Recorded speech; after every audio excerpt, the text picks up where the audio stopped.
Hello, everyone. Welcome back to the ADBI annual conference.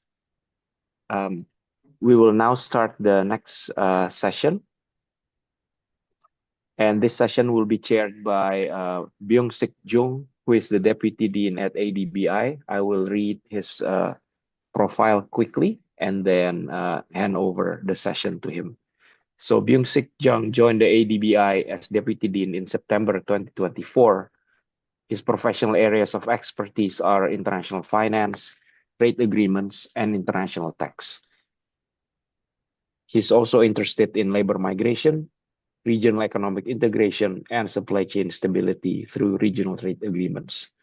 Prior to joining ADBI, DD Jung was the Director General for International Tax in the Ministry of Economy and Finance, Republic of Korea.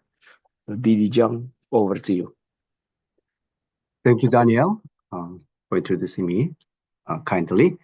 I'm very happy to moderate this session. We are talking about in this session demographic changes, navigating demographic aging and macroeconomic growth in Asia, lessons from Japan's experience. We have great distinguished speakers, Professor Sagiri Kitao. Let me introduce her first.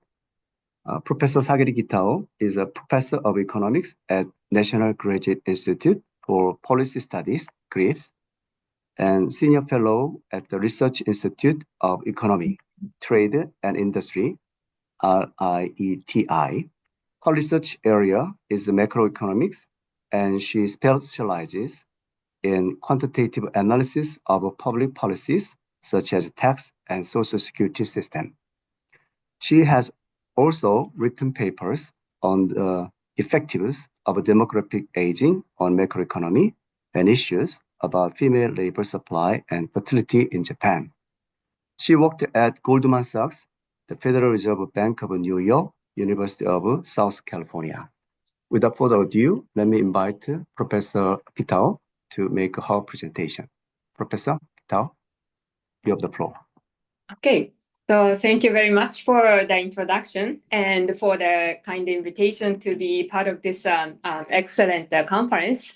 And I should say that I'm a macroeconomist, but I have a deep admiration for development economics, partly because I work at GRIPS, where there are lots of productive development economists are working, including Dean Sonobe, who is on leave right now.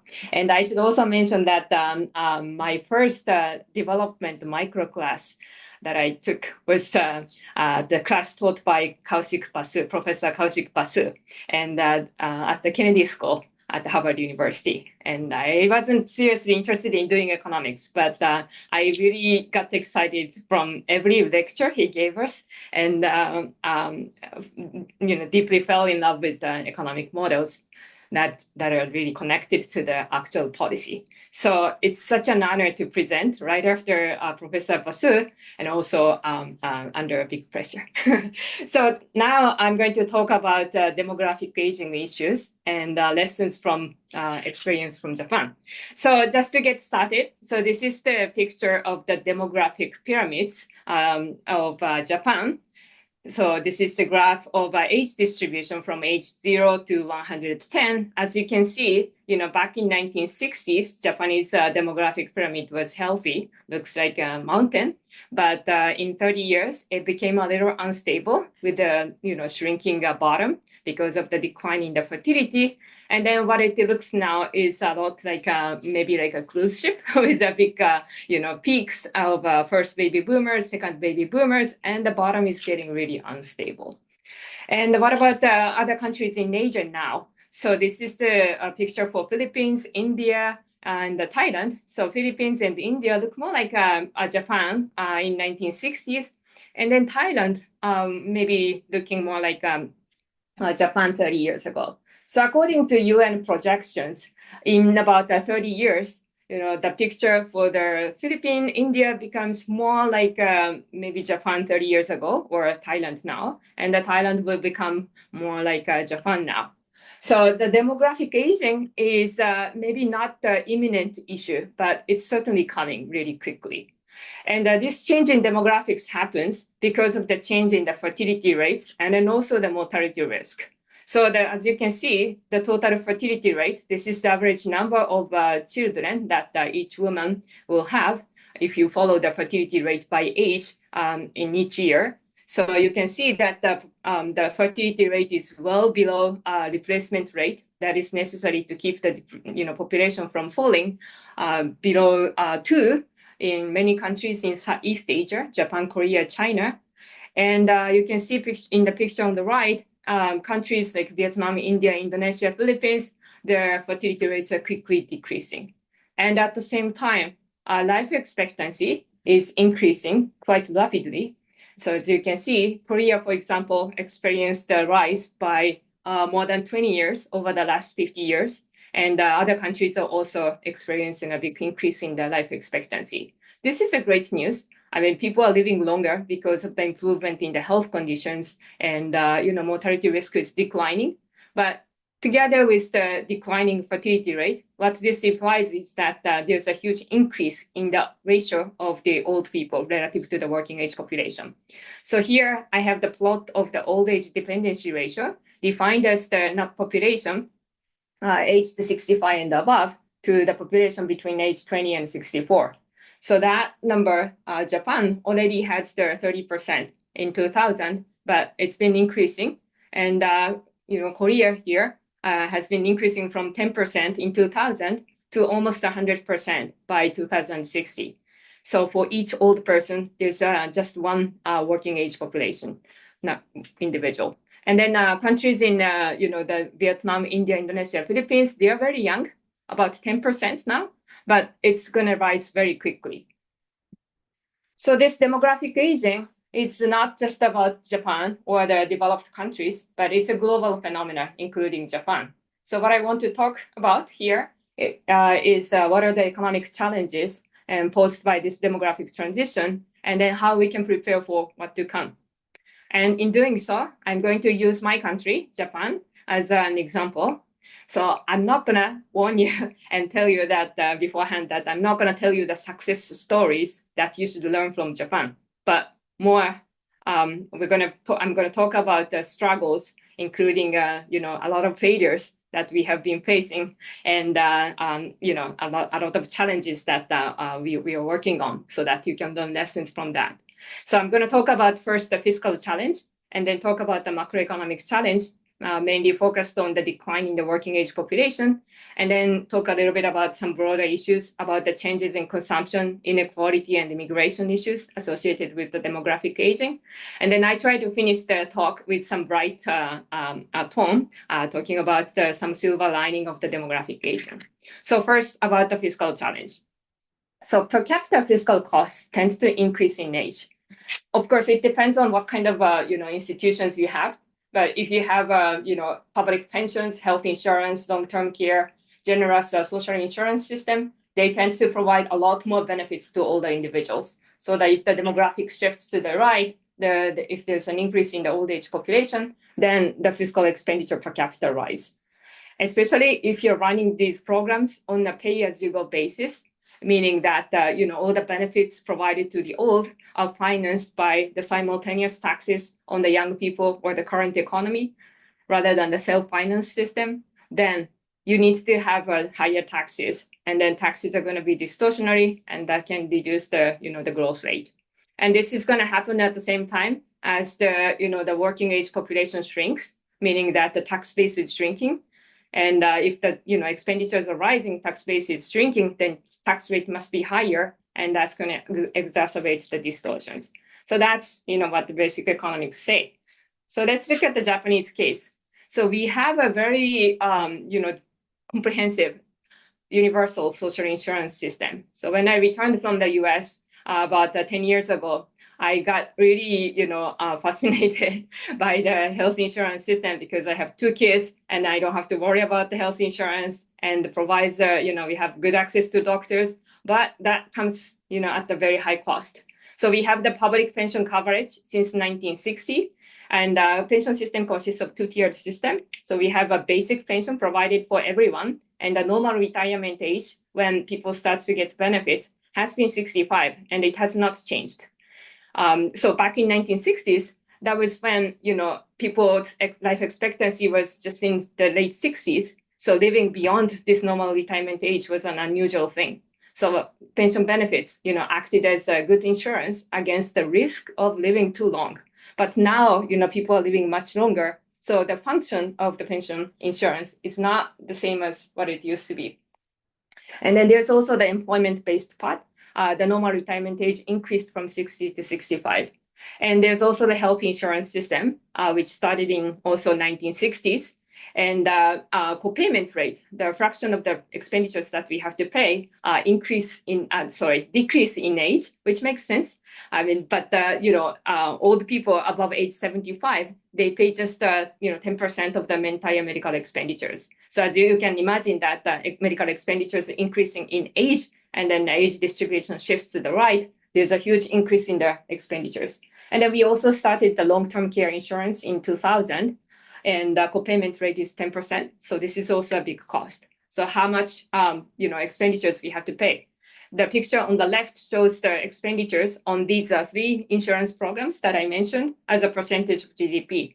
When the program started in 1960s, it was maybe 3% of GDP, but it started to increase, and then now it's more than 20% of GDP. It's a huge cost. And taxes, or the premium to cover these expenditures has been rising, but the increase was not enough to cover the entire expenditures. So there has been a huge increase in the government debt. Most of the increase is coming from these social insurance expenditures. So the government debt right now is 250% of GDP on the gross basis, and on the net basis it's 150. So we don't know how this is going to change, but this is certainly giving a lot of fiscal pressure and uncertainty on the Japanese economy. And then we did some simulation about how this, the expenditures are going to change over time. So this is from another paper that I worked with my co-author. And if nothing changes, then the expenditures will reach more than 40%, 45% of the GDP by 2070 or so. Of course, this is not sustainable, and there has to be something done, but we don't really know what to do. So that's where we stand. So in terms of the challenges that I want you to derive from this experience, so many Asian countries, as the economy matured, it makes sense to provide comprehensive safety net, especially for the older individuals who are financially fragile. But I tell you that once these systems are established, and especially once the demographics has already, progressed, then changing the system is really hard. People are counting on this, the benefits once they retire. And, if the majority of the population becomes old, then it's very hard to, propose a reform that would hurt the majority of the people. Politicians don't want to do that. And, it's very hard to implement a reform. But this rising burden on the households and the firms, and then a lot of uncertainty about what to do with this, rising expenditures, that's going to stifle the growth. If there's an uncertainty about the returns from investment, we know that the investment is going to go down. So right now in Japan, the fiscal situation is giving a lot of uncertainty. And so the social insurance system is important, but must be introduced very carefully, knowing what's going to happen to the population in 20 years, 30 years, and then also make sure that the long-term financial health and the sustainability will be maintained. So what could be the options? Depends on the countries, but what I could list up here includes perhaps you could embed automatic benefit adjustment, and that might change according to the demographic aging. Perhaps adjust the benefits automatically. Don't expect to implement a reform when things become really hard, but do it in a forward-looking way. Maybe benefits to link to the change in the longevity, or if the change the number of the the insured workers decrease, then automatically reduce the benefits or raise the taxes. But doing so beforehand in anticipating the demographic change is quite important. And in collecting the benefits, collecting the tax revenues, you should do it in a way that's not going to distort the economic activities. For example, it is known that if you put the earnings test on the Social Security benefits, so benefits are going to be reduced once earnings exceed a certain threshold, that gives huge distortions on the work incentive when you need increase in the labor force. And perhaps one option might be to think about the self-financing scheme rather than pay-as-you-go, for example, the pension system. For example, Singapore and Australia have the system partially linked to this, the self-financing system. But you have to be careful about that. There's also the trade-off between the efficiency and the redistribution. People who can do so using the self-financing may be able to do that, but other people who do not have the means to save are not going to be included in the system. So, this is not a universally working system, but that's one option. And then you also have to be careful about, whether you can save your assets for retirement, which takes a long time. So there must be some financial market development, and then people must have the financial literacy as well. So let me turn to a macroeconomic challenge. And so the big challenge is a declining working age population at the same time as the old age dependency ratio increases.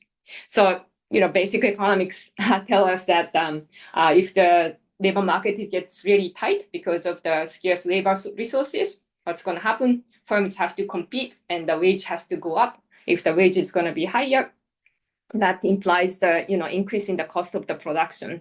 So firms find it hard to make investment that can reduce the growth rate. And then this happens at the same time as the tax burden is going to increase. So the government is imposing a lot more taxes, not just on workers, but also on the corporate profit. Okay, so that can also be a major drag on the economic activities coming from the decline in the working age population. So if the number of workers, young people, is decreasing, why don't we try to increase the fertility? It would be great if it works, but I think I have some papers looking into the long-term trends of the fertility, and it's not an easy thing to reverse. It's a very important thing, but even in countries like Scandinavian countries that implement all the pronatal policies that you can think of, with achieving also the very good gender equality and work-life balance. Even those countries like Sweden, Norway, Finland, France, for example, they are all experiencing a huge decline in the fertility rate. So it's something that you should keep watching. And if there's an obvious obstacle for having an ideal number of children, you should try to remove it. But I wouldn't set an optimistic target of the fertility and then keep spending money on that, because it might be very difficult to achieve. But it's not the end of the story. So what's important for the production is not the number of people, not just the number of people, but the labor supply depends on other things. You can look at the participation rate, and you can also look at the productivity per worker. Even if the number of working age population decreases by 5%, if the participation rates, productivity of worker increases by the same amount, that can offset the decline. So in Japan, for example, the total population has been decreasing since 2008, and the total number of working age population is decreasing even faster. But if you look at the labor force, it's been actually increasing since 2000. So this is the picture that shows the labor force participation rate. What's the percentage of workers, percentage of population at each age, and also by gender, who are participating in the labor market. So as you can see, since 2000, prime age men always work in Japan, so there has not been much change, and then there's not much room to increase further. But you can see that there has been a huge increase in the participation rate among the old people by more than perhaps 20% in some ages. And also for women, women's participation rate has been increasing across all age groups. So this has been contributing to the increase in the number of workers in Japan since 2000. So that might be also a thing that Asian countries can think of if they come to the stage where they suffer from the labor shortage. And so thinking about what explains this change is important. So there can be some reasons. So first, there has been a change in the pension rule. So as I mentioned earlier, the normal retirement age for the first part of the pension has been 65 and has not changed since 1960s. But the second tier that depends on the contribution increased from 60 to 65. And then at the same time, there's also a gradual decline in the replacement rate of pension. So, since people live much longer, have a much longer retirement phase, and the stream of income from the government is decreasing, that gives more incentive for people to stay in the labor force longer. And then there's also the increase in longevity, which is backed, of course, by the improvement in the health conditions. So people are getting more ready to work. And the third, there has been a shift in the industrial structure, right? Even compared to 2000, there were many more people working in the agriculture, forestry, fishery, construction, manufacturing, but there are more people working in the service sector, especially in the health and the care services, which require, less physical intensity and opens up the room for older people to participate. And there has been also the change in the regulations about the mandatory retirement age. So in Japan, firms can set the mandatory retirement age and then force people to leave, but there's some regulations. So the mandatory retirement age cannot be below 60, but firms can set any age above 60. But this regulation has changed, and the government now require firms to offer some employment opportunities, maybe on a different job within the firm, or maybe on the subsidiary companies, and there has to be some working opportunities offered until age 65. And then a few years ago, they also changed the rule. They now encourage firms to offer some job opportunities until 70. And most likely this is going to change the requirement. I mean, they don't say that, but that's my conjecture. So that also, works in a country like Japan, when, where firms tend to, listen to advice or encouragement of the government. So all these things contributed to this change in the participation rate. So, this tapping the workers who are underutilized in the labor market is very important. But what's also very important is not just the number of the workers, but we should tap those workers more effectively, especially women. Women's participation rate is actually really high in Japan, higher than the OECD average. But in terms of the average earnings that women are earning in Japan, it's much, much lower. I mean, if you look at the gender wage gap index, Japan is far, far behind of almost all OECD countries, or also many developing countries as well. So there's a lot more room to raise the productivity of women.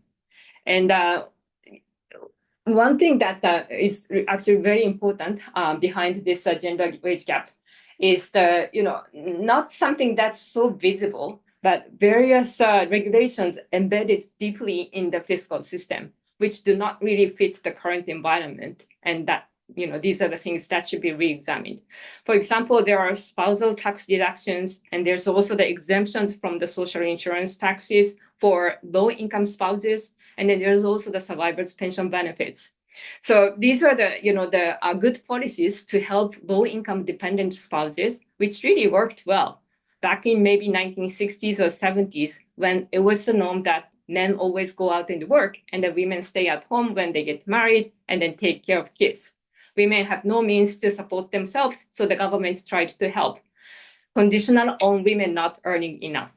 So that worked well, but now it's working as basically the tax. So if you work a lot, and if your earnings are going to be higher above the threshold, then all of a sudden you're going to lose the deductions, you're going to have to pay the taxes, and you're going to lose the survivors' pension benefits.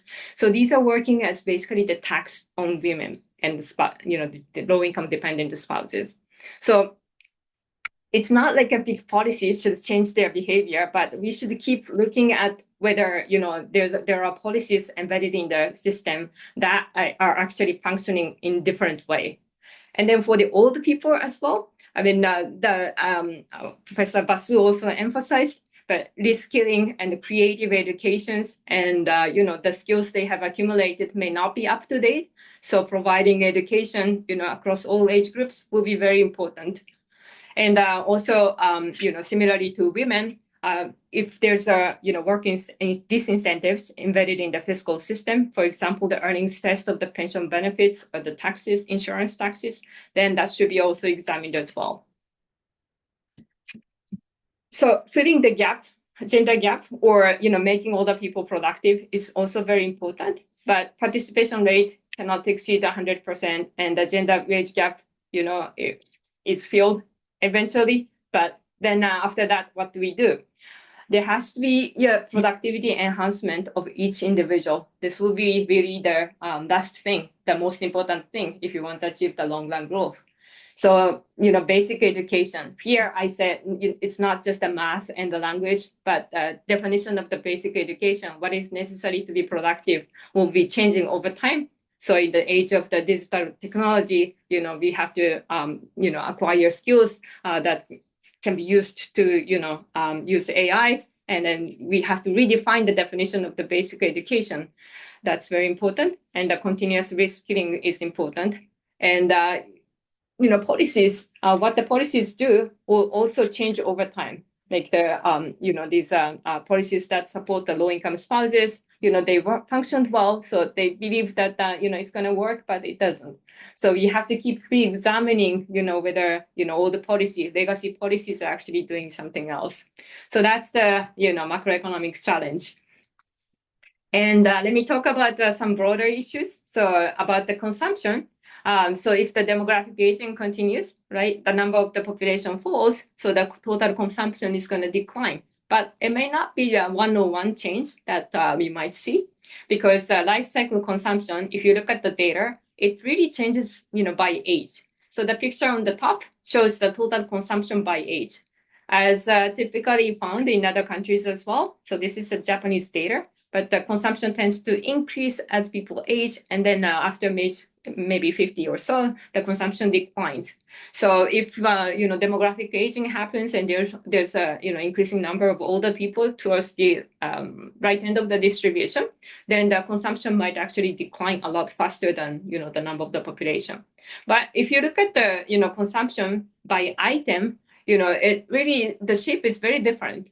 For example, the expenditures for clothing and the footwear, the picture on the left, declines in age. But there's an increase in the medical expenditures, and then people stay at home longer as they all get older, so they spend much more on the fuel, light, and water charges.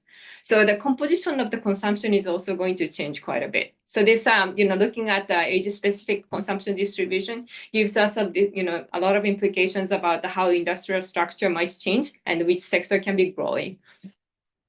And second thing about the inequality. So how does the demographic aging affect inequality? So old people are really diverse. Inequality is very big in almost all dimensions. When people start working at age 20, people are not that different, but this difference is going to be big. A lot of changes will accumulate, and some small efforts that we make every day, if they keep on doing that, other people not doing that, then the difference is going to be large. And the same for the health habit. If you keep smoking every day a little bit, but if you keep on doing that for 40 years, you're going to be totally different. And so, that's something that's going to happen automatically almost. So this picture on the right shows the earnings inequality by age, looking at the Japanese data. And we computed the Gini coefficient by age. So as you can see, the inequality within the age group increase in age. So if the population distribution shifts to the right, then it automatically increases the aggregate, the inequality coefficient. For example, Gini coefficient at the aggregate level increases, not because inequality increases, but because of the change in the demographic composition.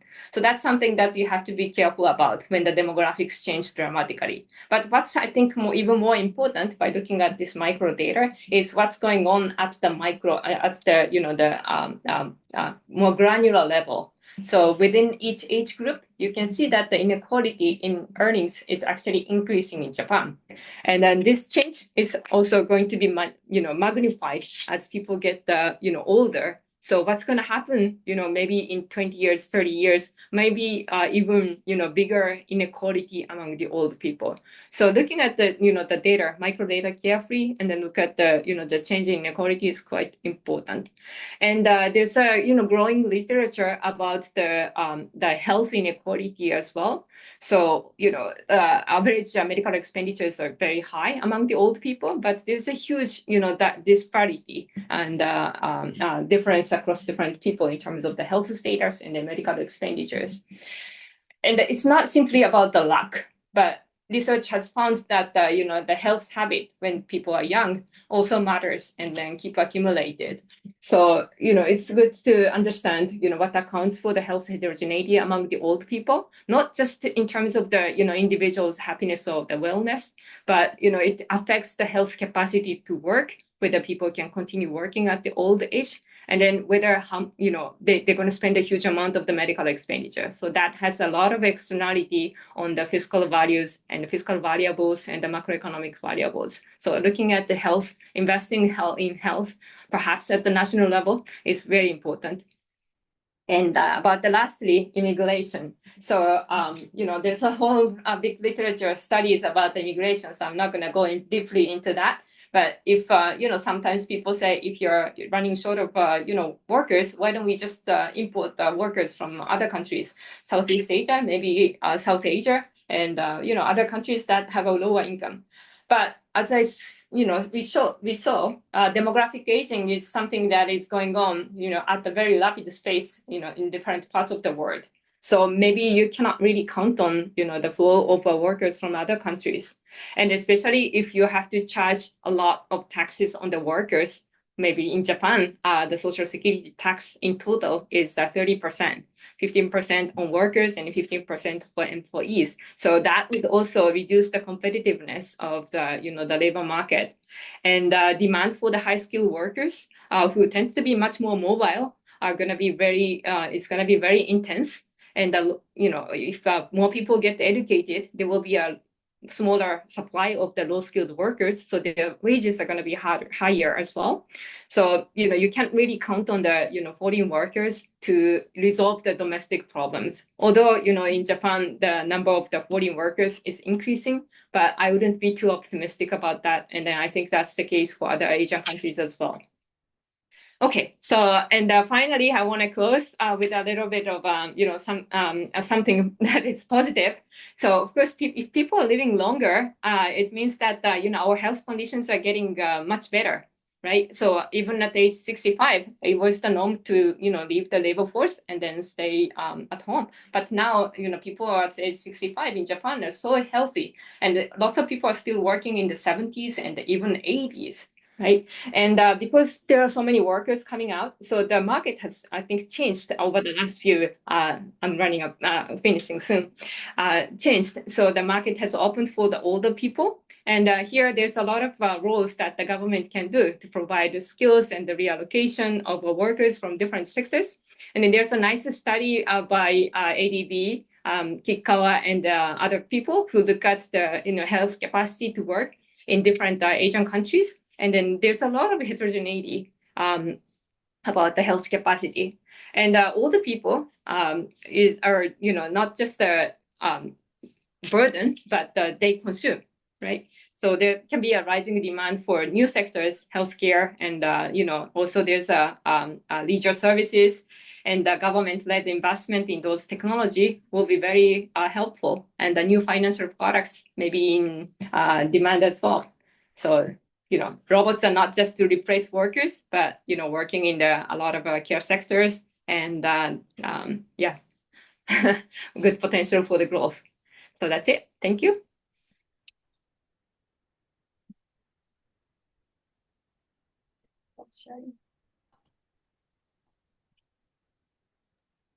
Didi Jung, sorry, you are muted.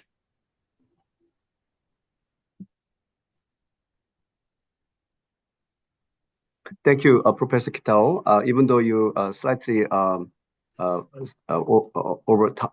time, but I think it's acceptable because your presentation is quite valuable. So without further ado, let me invite to discussant, Professor Jong-Wha Lee. Let me introduce him. Professor Jong-Wha Lee is currently professor of Korea University. Professor Jong-Wha Lee was formerly chief economist and director general of the economics and research department at the Asian Development Bank and an economist at the International Monetary Fund. He also served as a senior advisor for international economic affairs to the former president of the Republic of Korea and as the country's G20 Sherpa. Professor Lee has made significant contributions to economics, particularly in human capitals, growth, international finance, and economic integration, with publications in top journals such as American Economic Reviews. As far as I know, his work has been cited over 50,000 times as of October 2024. Let me invite Professor Jong-Wha Lee for his intervention. Thank you, Chair, for your kind introduction. Good afternoon, everyone. And it's my honor to speak here as a discussant of Professor Kitao's excellent paper. So, as we understand that this rapid population aging is one of the most prominent demographic shifts across Asia, not just in Japan, and presenting profound macroeconomic and fiscal challenges. Japan, of course, as a front runner in experiencing all these demographic transitions, offering very valuable lessons for other nations. So this Kitao's paper highlights this trend and their implications, focusing on challenges such as the shrinking labor force, the fiscal strain from rising pension and healthcare costs, and the potential shift in the consumption patterns and income inequality.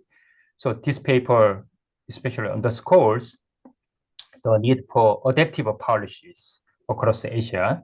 So proposed measures, there are many interesting proposals, but at least include encouraging all the individuals to remain in the workforce and eliminating some distortions from legacy policies and improving productivity while ensuring the financial stability of a pension and healthcare system. So let me just show some data. As she explained, that the speed of aging is very fast in many Asian countries compared to the developed countries. Working age population has been declining in many countries, including China. Especially this issue is very important for Korea because this speed of rising aging population, it has been pronounced in Korea. And actually, we also see increasing employment rate of the elderly populations.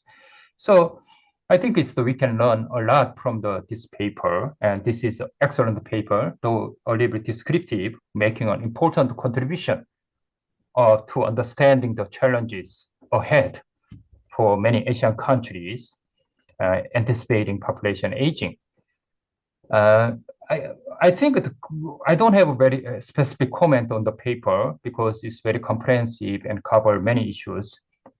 It could expand its analysis a little bit by adding more empirical evidence from other studies and maybe offering Japan's and lessons and policy implications for Asia a little bit more clearly. But I want to just in this regard, just discuss 4 critical issues, which maybe complement what she just presented. First, productive aging. The specific question is, can old workers be more productive than young workers? Second question is the healthy aging. Well, if we provide work to the older people, they can be healthy or they need to retire at the appropriate time to enjoy their healthy life. And silver demographic dividend issues, to what extent will population aging affect aggregate economic growth? Because this is another important issue. And lastly, but most importantly, the lesson from Japan that can inform strategic policies for other Asian nations. So let me first move to the productive aging.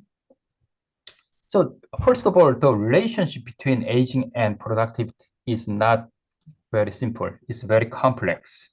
While empirical studies, many studies show the physical and cognitive abilities declines with age. But it's other people saying that, well, it's not always true. Aging is not necessarily equated to reduce the productivity. We are talking about the people at age over 60. They could remain as productive, how they could maintain their physical and cognitive abilities. There are many studies showing that, especially by using the age-friendly technologies, they could stay productive. And older people may be less innovative than younger people, but many older people also got the Nobel Prize. So we don't know. I mean, this is also, you cannot generalize this aging is always hurt the productivity. So especially if we look at the many Asian countries, all the workers are better educated compared to the past. And then they are well trained, not just through the formal education, but with the work experience and also receiving the non-formal educations. So I think in this regard, we need to look at more carefully what kind of training would be important to improve the productivity of aging populations and also helping them to prepare for getting the new job opportunities. So I want to just show some data here. This is from the OECD's PAC data. They measure this so-called problem-solving skills in technology-rich environment, which involve ICT skills. So you can see that from here, these skills on average has been declining. So this ICT skills proficiency is lower on average for all the age groups compared to the younger people. But many people are actually taking the job training. As you can see, the right-hand side is slightly lower in Japan and Korea. So big question is if we provide the appropriate training, especially in the ICT skills, their productivity decline will be slow, or they can be higher than even younger counterpart. This is the one big question. So I want to there are some studies, but I want to just introduce one of my study. I used this Korean PAC data and then trying to see what would be the impact of giving the higher ICT skills and also job training. And the result shows that this ICT skills and the participation in job training positively impact of the relative wage of old workers. Here, old workers is aged between 50 and 64. Unfortunately, the data covers up to 65. We cannot really test whether this kind of skill training could help really older people beyond the 65 or 70s, but we will see more results will come eventually in many places. Especially, I want just to emphasize that if these older people are highly educated in the tertiary education, and also these are working in the skill-intensive occupations, the impact of these ICT skills and participation in job training are much higher. So here 50.5 means the 50%. So their wage could be higher 50%, or here wage is a measure of productivity in a sense, and then compared to the very younger groups, like between around the age 20s. So I want to just move to the healthy aging issues. At the end of her presentation, she discussed this issue. I think this is very important issue because we are discussing the healthcare policies. So in terms of health is the key component of human capital. So enhances the employment probability of all the individuals. So as emphasized by the ADBI's recent report, she mentioned this universal healthcare coverage must meet diverse health need of all the people. I agree on that.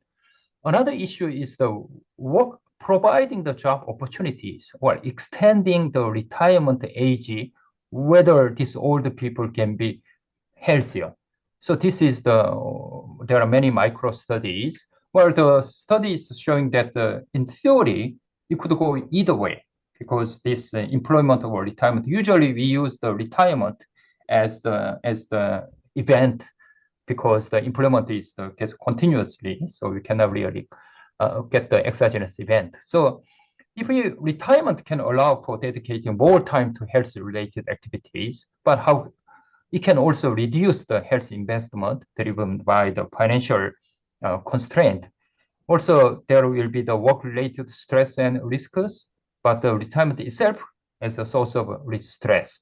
But I want to just emphasize not just the physical health, and the mental health also very important. And I want to just emphasize that also many studies look at this work can strengthen self-identity of all the populations, and then they can encourage, employment can encourage social engagement and social activities that can help to improve the mental and as well as the physical health.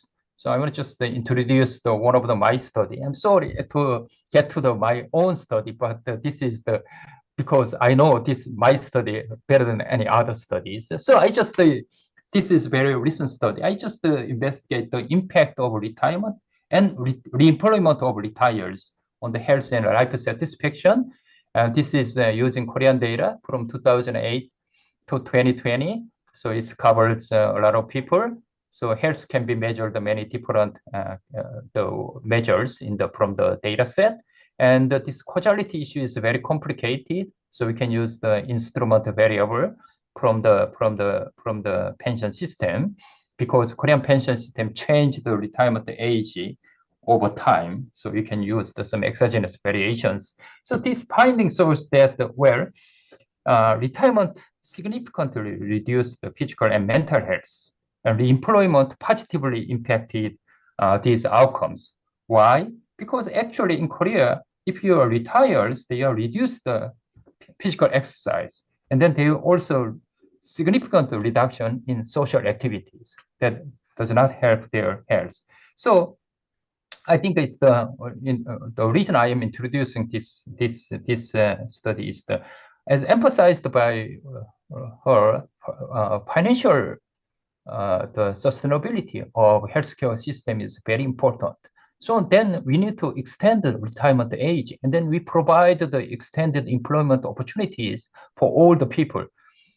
Then these kind of studies actually show that giving another employment opportunities for their extended employment can actually help reduce the health cost significantly. Of course, pension cost will decline significantly, but the health will improve compared to when they are retired. So I think it's we need to. I want to just show this additional result for some more discussions, and I want to get to this silver demographic evident issues, how we can use all the issues. This is the very complicated issues because the aggregated economic growth could depend on many things. And this age structure is important, but it could be combined with other factors. For example, okay, if your workers are aging, and then you want to invest in ICT capital, complement to the aging workers. You want to introduce the age-friendly technologies to complement all the workers. So it's complicated. So some studies, this Majestar's paper just came out with the American Economic Journal, saying that aging workforce has a negative effect on labor productivity and TFP growth in US. But the well-known study by Asimov and Restrepo report a significantly positive link between aging and GDP per capita. This is partially driven by so-called directed technological change, in that aging promotes introduction of age-friendly technologies. So I think this is the open questions. When we design the policies and then we look at this utilizing the untapped the human resources from all the populations, we need to see not just the human resources, all the people, but also combining other factors. That's important. And then second issue is very much emphasized by her presentations, not just the expanding employment rate.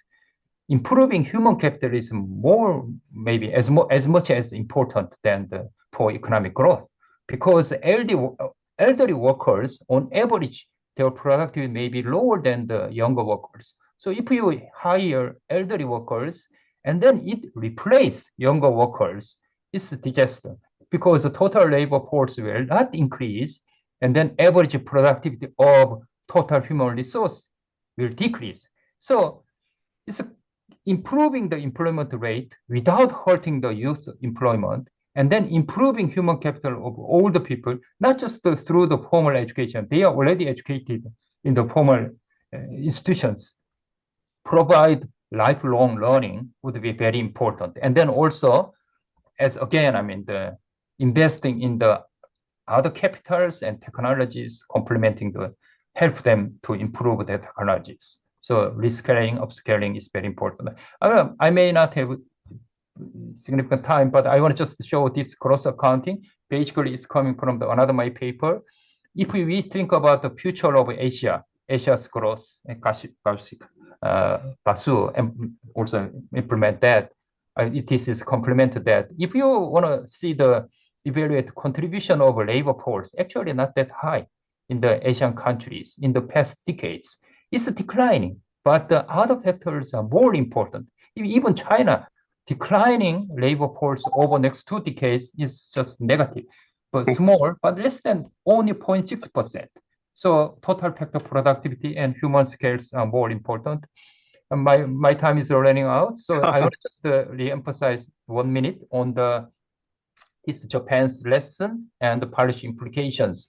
This part could be a little bit expanded. I think it's this basically reiterating what she explained. I completely agree.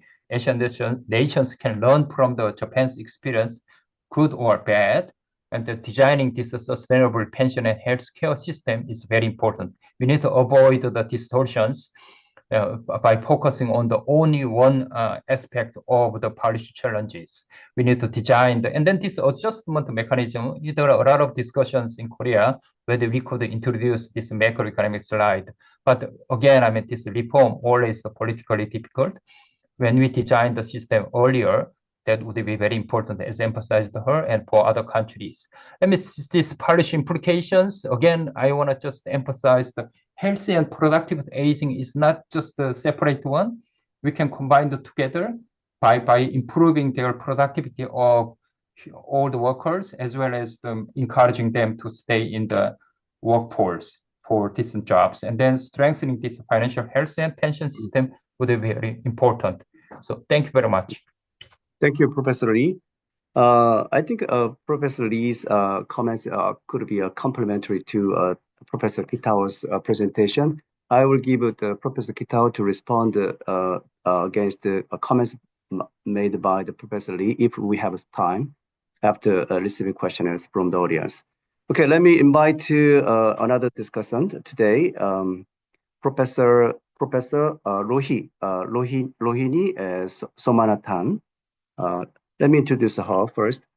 Professor Rohini Somanathan is a professor of economics and the head of the Department of Economics at the Delhi School of Economics, University of Delhi. Her research focuses on how social institutions interact with the public policies to shape patterns of economic and social inequality. Within the broad area of development economies, she has worked on group identity and public goods, access to microfinance, child nutrition programs, and environmental health.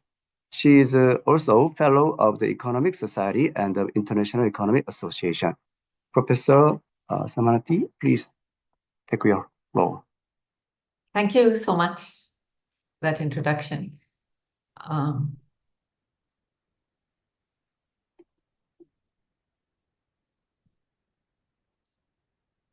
So I wanted to thank you for giving me this opportunity, and I greatly enjoyed reading the paper. It was one of the most clearly written papers I've encountered recently. So thank you very much, Sagiri, for that. I will briefly summarize what I think was really interesting for me in the paper, and then I will give you some ideas on how to maybe take it forward in this or another paper in the same agenda. Professor Kitao describes the problem very clearly with a few set of numbers that really hit you. They're very stark. Basically, dependency ratios were 10% in 1960, and they projected to be 80% in 2050. And this has happened really because life expectancy has increased from 68 to 85 years. So rather than being alive for 3 years after retirement, you're alive for 20 years after retirement. And this is basically what increases the dependency burden. What's interesting here is really how beautifully she shows in graphs that what's happening in Japan looks like what's going to be happening in many, many parts of the world, even though their incomes are much lower. So I especially liked the comparison with other Asian countries, and seeing India over there was nice. So the problem that this has caused is that health spending has increased from 2% to 9%, and debt to GDP ratios have increased from 50% to, it should be 250% there. Sorry, there's a zero missing there. So health spending has increased fivefold, debt to GDP ratios have gone up fivefold. And what started in 2000 over here, you see, is that we also had long-term care added to the social insurance basket that was there in Japan. So we can clearly see this. So what Professor Kitao points to as possible solutions are tax increases, built-in adjustments for benefits. So, you know, benefits go down when the macroeconomy is doing worse, for example. Mechanization to boost productivity, increasing labor force participation, and augmenting labor supply through immigration. And partly due to my own interests, but also what I found most intriguing in was the labor force participation question. And so I'll focus on other issues at the end of my discussion. So this is the graph that I found really interesting in Professor Kitao's paper. This is male labor force participation and female labor force participation. What Professor Kitao did point out very eloquently through her presentation was that we see this upward move. So there's been an increase in male labor force participation above the standard retirement age. And the reasons for that were clearly discussed. Companies have been encouraged to hire older workers. Some of this has been institutionalized, and other policies have been encouraged. And so that's led to this increase in participation. What was interesting to me, which I didn't see so much about, was why this decline is starting rather than starting beyond 60, it's actually starting at 50. So even though women's labor force participation has been going steadily up at all ages, what's interesting here is that we see a decline coming in at this age. And that was very intriguing to me because some of the literature, especially in the OECD, has pointed to how children and marriage can lead to a decline in participation. But I found it particularly interesting that this is coming in middle age. So I think that there's something of value that can be got out of trying to explain that puzzle here. One of the very nice things about the paper is that it constantly made you think about other contexts, other parts of the world, and to think about how some of the research that's been done there can be brought to bear on the Japanese question. So what I'm going to do is say a little bit about South Asia, and then I'm going to say a little bit about the US, which has been studied with much, much better data. So how do we increase? There's clearly a potential to increase labor force participation for women, but how do we do it? And the puzzle is that many of the facilitators of female labor force participation haven't actually led to increases in participation. So what you've had is a steady decline in fertility rates in South Asia. They're still higher than most other parts of the world. But there's been a decline in fertility rates, which allows women to go into the male labor market, formerly male labor market. And enrollment has also been going up. So both of these things you would expect would lead to an increase in labor force participation. But however, labor force participation has either been constant or it's been going down. So it's been going down in some South Asian countries, most notably India, where starting around 2005, we've had these declining trends for labor force participation of women. And so I think if we can understand this puzzle in different countries and in the context of Japan in particular, then I think we might have a potentially very valuable way to actually increase participation and reduce the dependency ratio. So I'm going to talk now about the US because some of the trends here I think can be very useful in exploring in greater detail in Japan, because Japan also has very good data. So these graphs are taken from Claudia Golden's recent book, Career and Family. And so what you see here is there's been a dramatic change. If you look at when women were born, and she looks over a whole century, and you find that there's been a dramatic change in attitudes. So if you look in the left panel, this is the fraction of women and men who agree with the statement that a preschool child is likely to suffer if his or her mother works.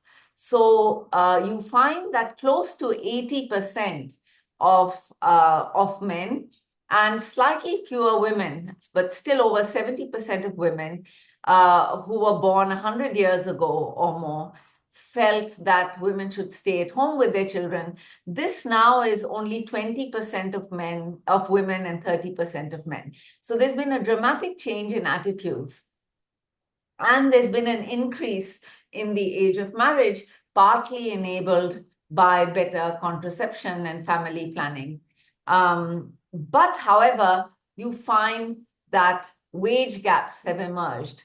So if you look from 1960 onwards, this is the right panel here, you find that actually all workers and college graduates moved together. So wages were increasing. And after that, funnily enough, and I think this is not talked about enough in the literature, you find that college graduate workers actually had their earnings flatten relative to males.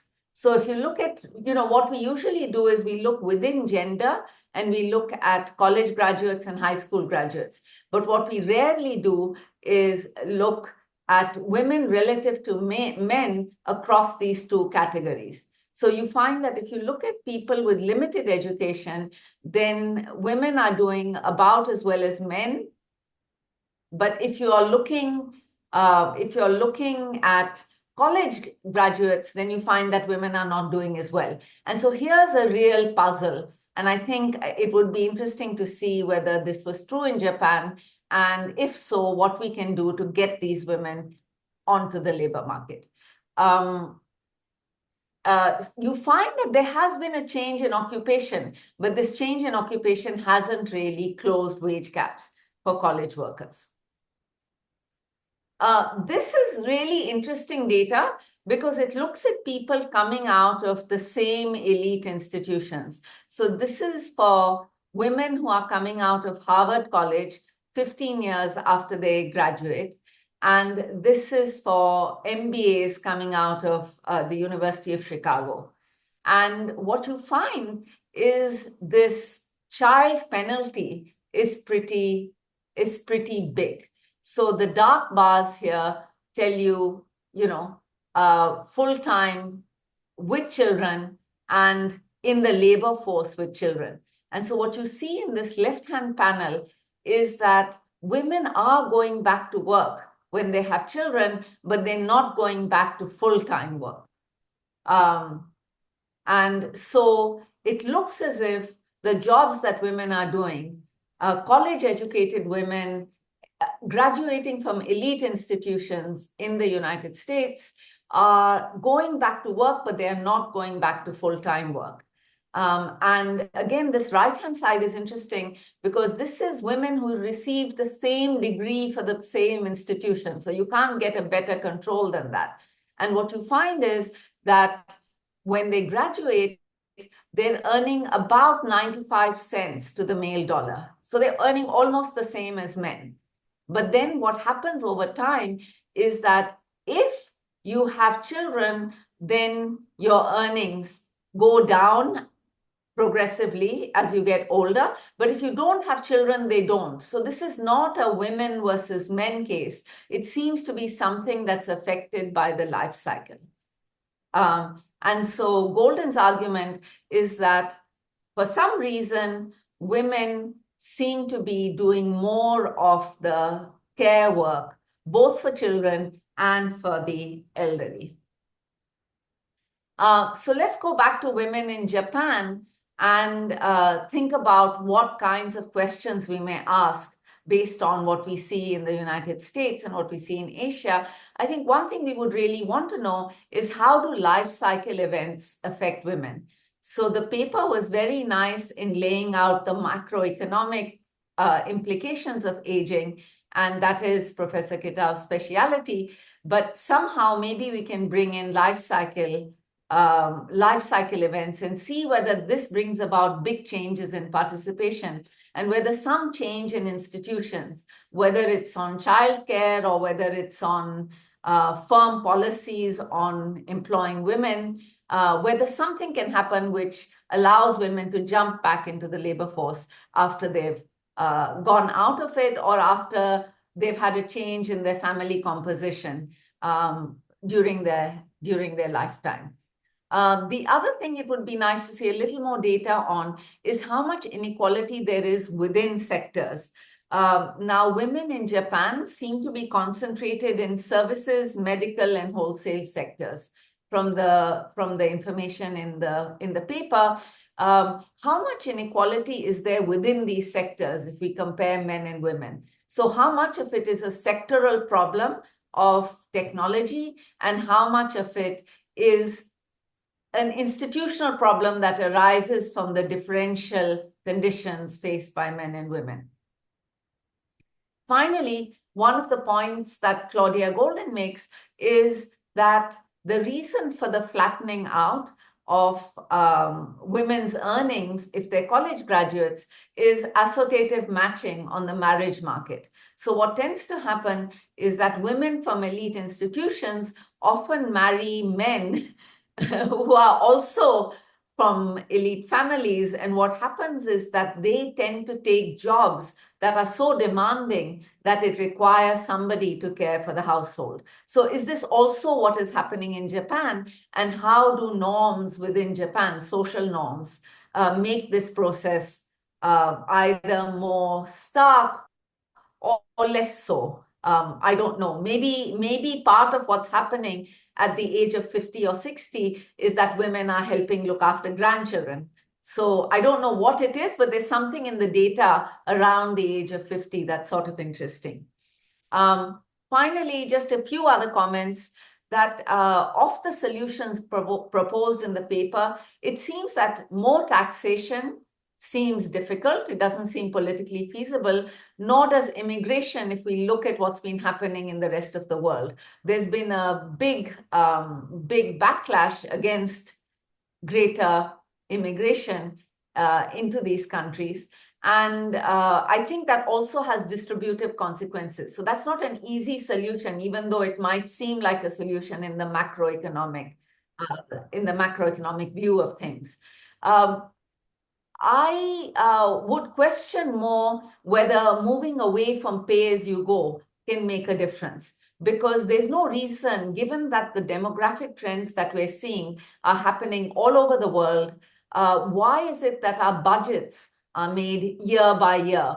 Or why is it that people paying into the system are the ones who are paying for the people who have retired? So what about sovereign funds that we have, as in Norway? Can the government change its investment policies? Finally, the thing that I would have liked to see a little bit more of is how much is labor demand and how much is labor supply. So the emphasis in the paper seems to be on labor supply. but it wasn't clear to me whether we really know that the constraints on women's work are not occurring on the demand side and they're occurring on the supply side. So thank you once again for giving me this opportunity and for allowing me to learn from Professor Kitao's paper. Thank you so much. Thank you so much, Professor Somanathan. By the way, we have only 60 minutes to remain, but since it's very important juncture, let me ask two questions to Professor Kitao for further improvement. First question is, you seem to suggest as a kind of a panacea solution for the aging population is the productivity increase. But as you indicated, the productivity increase is not an easy job, as Professor Lee also mentioned that. In your paper, what you're focusing on productivity is a general productivity or the productivity of the older population. That is one thing. Another question is the immigration issue. You said that immigration is not a sustainable solution for aging population because even the exporter country will face labor shortage because of due to decline of fertility rate and also high social security tax in Japan. But some countries are really focusing on immigration policy as a solution for low fertility rate because, as you mentioned, that fertility rate increase is not easy job. So instead of increasing fertility rate, they are slightly focusing on the immigration policy. Would you elaborate why this immigration policy is not sustainable? And also, in that sense, do you think the Germany's immigration policy was effective or it failed? That's the two questions. Please answer to me. Okay, so thank you so much, Professor Lee and Professor Somanathan for such a great discussion and thoughtful comments. I mean, I'm being overwhelmed, so I don't know how to answer all these questions. But let me start with the points that the Professor Lee mentioned about the productive aging and healthy aging. So yeah, so I think, I'm a macroeconomist, but there's so much to learn from, the data work that you have done for other countries and for Korea and, understanding what really accounts for the productivity differences among the older people. So there may be a different causality going from work to, productivity. And that's something that we should learn from. And from that, we can identify, where the government should be focusing on. So if there's a certain factor, maybe encouraging people to work is really good for the productivity. And then that, as you mentioned, it's not just about the individual income, but it will also resolve the problem of the shortage of the workers. And then also, if they don't have to spend so much on the doctor's visit, then that can also really help the fiscal issues. So, clearly identifying what accounts for the productivity difference among the old based on the micro studies, I think is quite important. And also about the concern regarding the reallocation of workers. So if older people start working and then crowd out young people's, the work, as Professor Basu earlier mentioned, there's a high unemployment rate among young people in some countries. So that's a big issue. But in Japan, it's not really the case. I mean, we are suffering from the shortage of workers. I think what I'm personally more concerned about is the inefficient reallocation of workers. For example, there's a huge labor shortage in the care sectors and the medical sectors. So that sector is controlled by the government. So the government can set the wage, and then they try to increase the wage for the care workers. And probably they're hoping that more young workers are gonna, start to work in those sectors. But that may not be really a good solution from the macroeconomic perspectives. I mean, care sector is really important, but the productivity doesn't really increase. Even if you work for 10 years, 20 years, you cannot really handle there's more workers, more, older people. So the productivity increase has a limitation. But if you, use scarce young workers in that sector, that may not be a good consequence for the future. So, reallocating workers, not crowding out, and then to, sectors that they have comparative advantage, I think is quite important. So turning to Professor Somanathan's comments, so many useful comments that I don't really have the answer to many of the questions, but about the India's female labor force participation, you found it puzzle that it's actually decreasing. Instead, in Japan, it's increasing. So one of the reasons is that, as you mentioned, we started this long-term care insurance in 2000. So one of the reasons why the government implemented this was that a lot of women just leave the labor force, and because of the marriage and then taking care of kids, and then by age 40 or 50, they can now go back to work. But now it's time to take care of their parents or parents-in-law. It's really the daughters who take care of the old people. And then the government wanted them to work, so basically they started this long-term care insurance to marketize the long-term care. But most of the increase in the labor force, especially among the women since 2000, was absorbed in the long-term care sector, which is a good thing. I mean, you don't take the risk on your own, but the government is taking the risk of taking care of the old.